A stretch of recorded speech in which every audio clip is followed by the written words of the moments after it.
yang dikasihi Tuhan, diberkati Tuhan, amin. Amin. Kita berdoa semuanya dalam keadaan sehat, kita berdoa semuanya dalam kondisi yang baik untuk bersama-sama memuji dan memuliakan nama Tuhan. Yuk kita ajak semuanya untuk bangkit berdiri bersama-sama. Kita akan datang memuji dan memuliakan nama Tuhan. Sebelum itu kita akan berdoa terlebih dahulu. Lipat kedua tangan kita, tutup mata kita, mari kita berdoa. Terima kasih Tuhan buat segala kebaikan-Mu, buat segala kemurahan-Mu di dalam hidup kami, di dalam sekolah kami. Kau membimbing kami Tuhan begitu luar biasanya. Kami bersyukur kepadamu Tuhan. Kami berdoa bagi teman-teman kami mungkin saat ini dalam kondisi yang kurang sehat Tuhan. Biarlah Tuhan jamahan-Mu menjamah setiap teman-teman kami, sehingga Kau pulihkan, sehingga Kau sembuhkan. Kami bisa bersama-sama memuji dan memuliakan nama-Mu. Dimanapun kami berada Tuhan, biarlah Engkau yang menyertainya, Engkau yang memberkatinya Tuhan, dan Engkau yang mengurapinya. Di dalam nama Tuhan Yesus kami mau menyembah-Mu. Haleluya, amin. Mari kita bersama-sama memuji dan memuliakan nama Tuhan. Kita pujikan tumbuh bersama Tuhan Yesus. Siapa yang mau bertumbuh? Saya, Kak Ita juga mau bertumbuh ya adik-adik. Biar kita bertumbuh di dalam setiap kebenaran firman Tuhan.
Yesus cinta semua anak di dunia. Kuning, putih, dan hitam, semua dicinta Tuhan. Yesus cinta semua anak di dunia. Yesus cinta semua anak di dunia. Yesus cinta semua anak di dunia. Amin.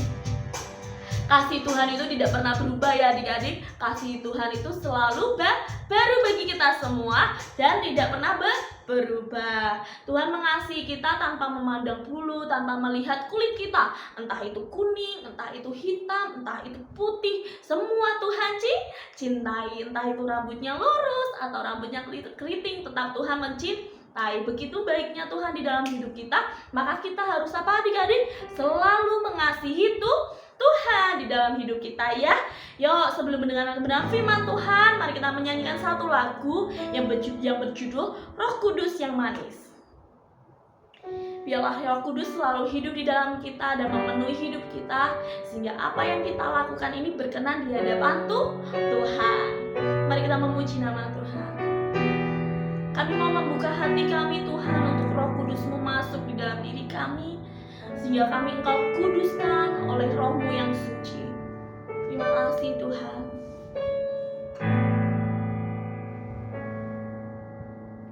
Ku buka hatiku untuk firman-Mu.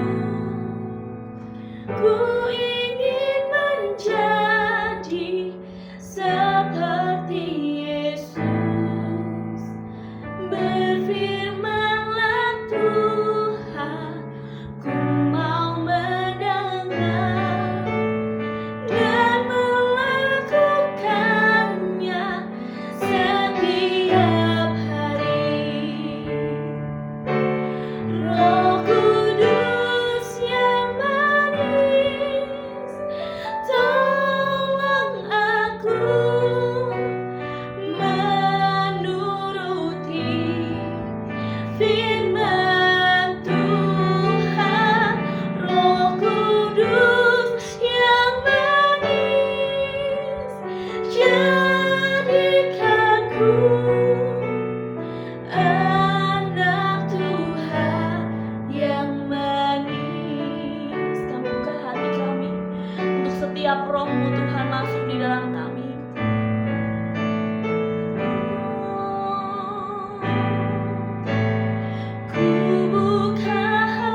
kasih Tuhan, apa kabarnya sore hari ini? Ketemu lagi sama Kadian.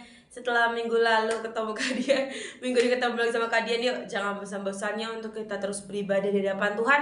Nah, adik-adik, tadi kita sudah bernyanyi, memuji, menyembah Tuhan bersama dengan Kak Anjan dan Kak Timothy. Kini saatnya kita akan mendengarkan kebenaran firman Tuhan. Tapi sebelum itu, mari kita berdoa, lipat tangan kita, tutup mata kita, dan tundukkan kepala kita.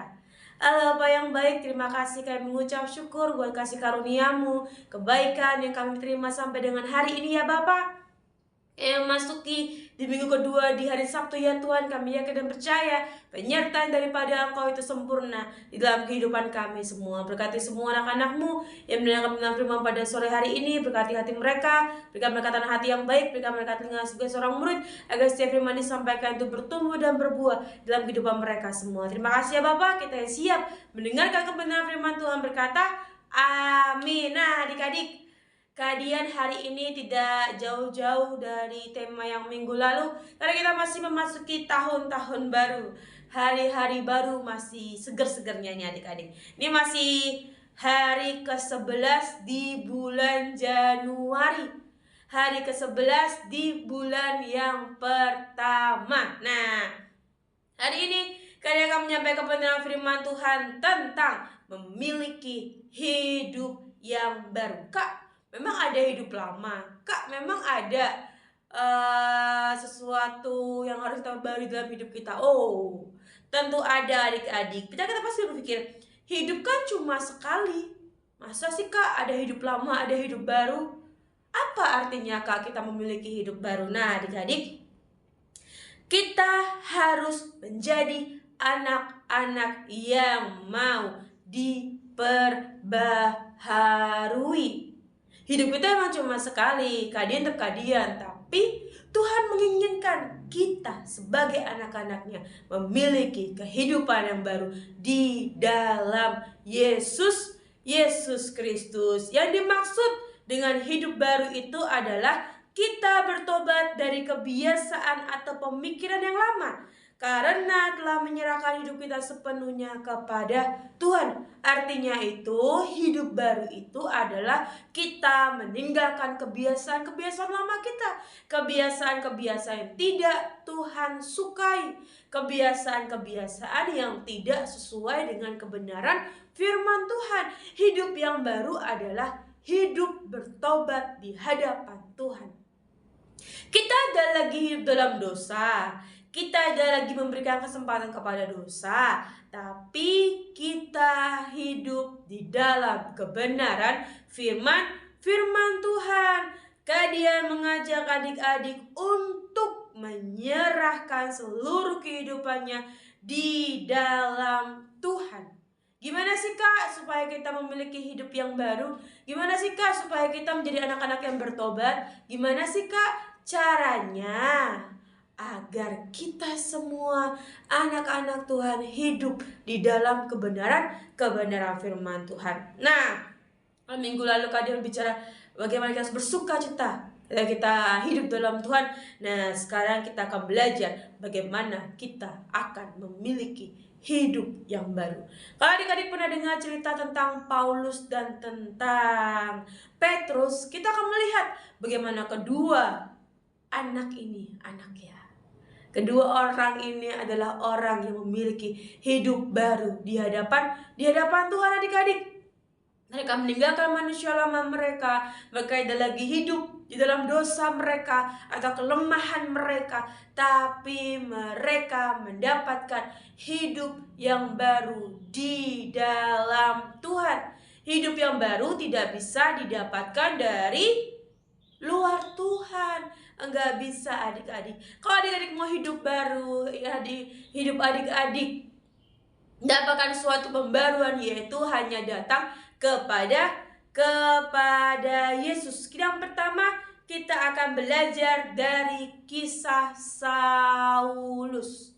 Siapa yang tahu nama yang diberikan Tuhan kepada Saulus setelah hidupnya diperbaharui? Ya, namanya menjadi Paulus. Rasul Paulus adalah seorang rasul yang dulunya dia itu membenci orang Kristen, membenci orang-orang percaya, gak suka sama orang yang datang kepada Yesus, percaya kepada Yesus, beribadah kepada Yesus, Rasul Paulus ini enggak suka. Dia benci kepada orang-orang yang beribadah kepada Tuhan. Dia benci melihat orang-orang datang sujud menyembah di hadapan Yesus. Saulus yang sebelum namanya diganti menjadi Paulus adalah orang yang benar-benar benci kepada orang-orang yang percaya kepada Yesus. Saulus itu awalnya orang yang membenci orang-orang pengikut Yesus dan yang percaya kepada Tuhan. Paulus ini bahkan tidak segan-segan membunuh orang-orang percaya karena dia sangat bencinya, sangat enggak sukanya kehidupannya yang jahat itu, sampai-sampai dia rela membunuh orang-orang yang percaya kepada Yesus. Siapa yang di sini berani membunuh? Enggak ada. Kita adalah orang-orang yang penuh dengan kasih. Paling kalau bunuh kecoa atau bunuh semut yang nakal, semut kecil, atau kadang ada kecoa terbang nggak salah, kita bunuh, kita pukul sampai meninggal. Nah, tapi Paulus ini dia membunuh orang-orang percaya. Dia nggak segan-segan membunuh sesama manusia karena ketidaksukaannya, karena kebenciannya, karena iri hatinya.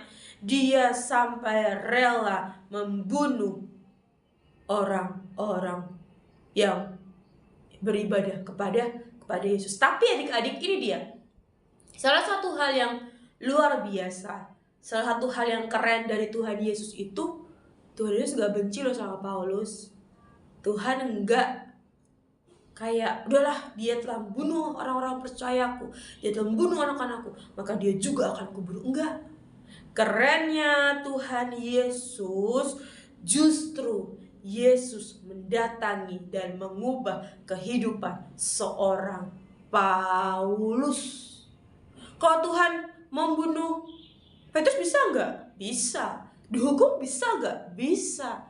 Tapi sekali lagi, Allah yang kita sembah adalah Allah kasih, Allah yang selalu memberikan pengampunan, Allah yang selalu memberikan kesempatan, Allah yang selalu penuh dengan cinta kasih. Sampai-sampai ketika dia bertemu dengan seorang Paulus, Tuhan menangkap seorang Paulus untuk dijadikan muridnya, untuk dijadikan hambanya, untuk dijadikan seorang pribadi yang cinta akan Tuhan, yang takut akan Tuhan, yang kehidupannya bersandar penuh hanya kepada Tuhan.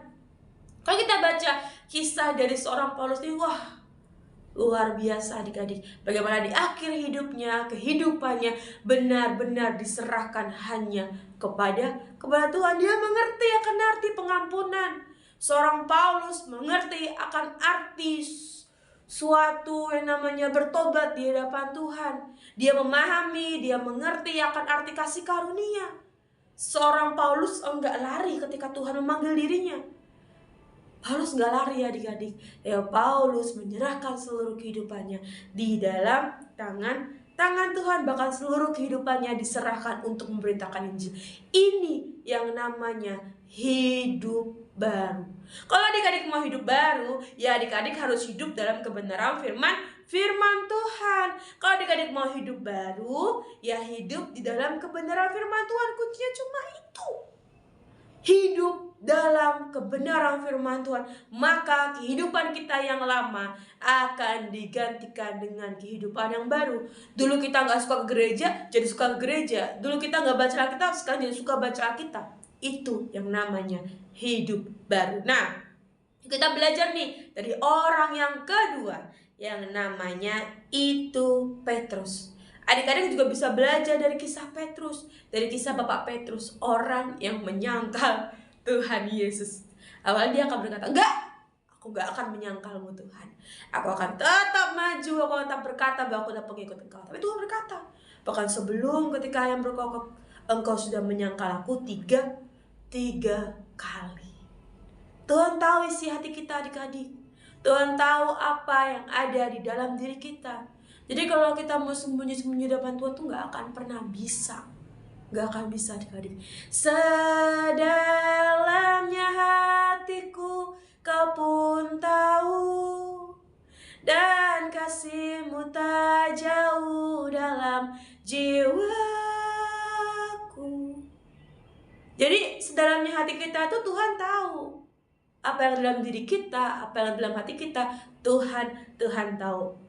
Nah, kita harus belajar bagaimana dari Petrus ini ketika dia menyangkal Tuhan 3 kali. Tapi seorang Petrus mengambil satu keputusan yang baik, yaitu dia datang bertobat di hadapan Tuhan dan mau hidupnya dipakai oleh Kristus untuk memberitakan Injil. Ini dia contoh yang baik.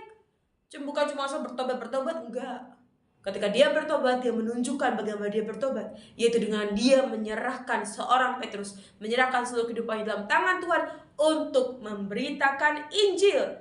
Jadi mari kita belajar dari seorang Rasul Paulus, dari seorang Rasul Petrus, bahwa hidup yang baru hanya kita dapatkan di dalam Tuhan. Sama seperti Paulus dan Petrus yang mendapatkan suatu tugas yang begitu besar, suatu tugas yang begitu mulia, yang indah, yaitu mengabarkan kabar keselamatan.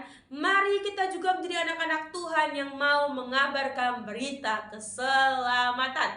Siapa di sini yang mau menjadi anak-anak Tuhan? Siapa yang di sini mau mendapatkan hidup yang baru? Siapa yang di sini mau dipakai Tuhan? Siapa di sini mau menjadi anak-anak yang taat di hadapan Tuhan?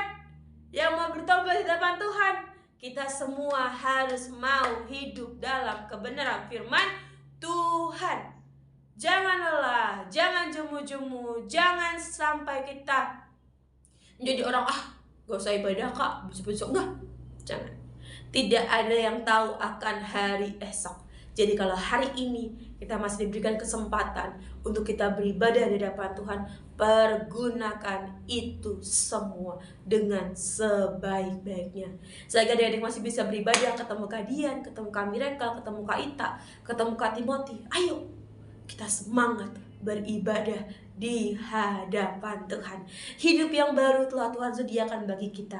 Tinggal kita mau melakukan apa yang menjadi kesukaan Tuhan. Biar apa yang menjadi kesukaan Tuhan juga menjadi kesukaan kita di dalam kita mengikut dan mengiring Tuhan. Jadi ini masih hari yang ke-11 dan untuk hari-hari yang selanjutnya, mari kita tetap berjalan bersama dengan Tuhan. Ayo adik-adik, kita terus bersuka cita, kita terus bergembira untuk datang kepada Tuhan. Demikian renungan pada sore hari ini. Mari kita tutup dalam doa. Kita berdoa bersama-sama. Bapa di surga, kami mengucap syukur buat semua kebaikan, kemurahan-Mu dalam kehidupan kami. Biarlah ya Bapa, hidup yang baru itu benar-benar ada di dalam kehidupan kami. Kami mau selalu yakin, kami mau selalu percaya bahwa Engkau Allah yang selalu beserta dengan kami. Engkau Allah yang tak pernah meninggalkan kami. Sejauh timur dari barat, Engkau telah melemparkan segala dosa dan pelanggaran kami. Hidup yang baru telah Engkau berikan bagi seluruh anak-anak-Mu yang telah mendengarkan kebenaran firman pada sore hari ini. Terima kasih ya Bapa, pertemukan kami kembali di minggu depan dengan sukacita dan semangat yang baru daripada Engkau. Terima kasih ya Bapa. Kami mengucap syukur di hadapan-Mu. Kita semua yang sudah berdoa berkata amin. Sampai jumpa di minggu depan. God bless you bersama dengan kakak-kakak yang lain, Kak Miracle, Kak Ita, dan yang lain. Terima kasih. Tuhan Yesus berkati.